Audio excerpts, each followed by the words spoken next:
चोरबा आजू बनोलन हे, चित चोरबा आजू बनोलन हे, बनोलन हे आजू बनोलन हे, बनोलन हे आजू बनोलन हे।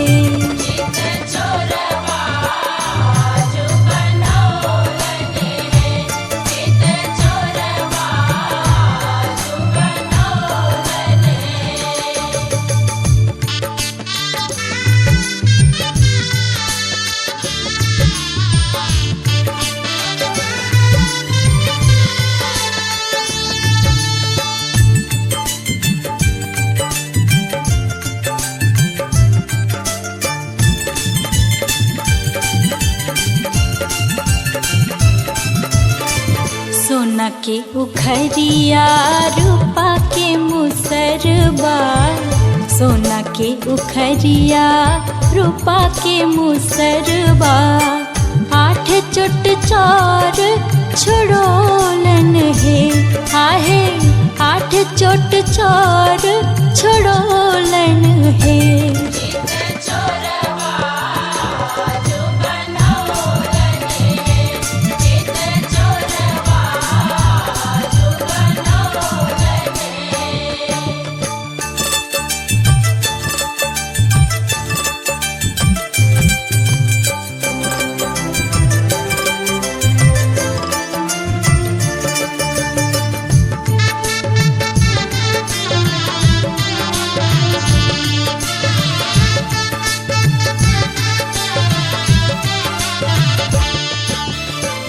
एही चित चोरबा के बानो कसी डोरबा, एही चित चोरबा के बानो कसी डोरबा, छवि नारी छहरोलन हे, आहे छवि नारी छहरोलन हे।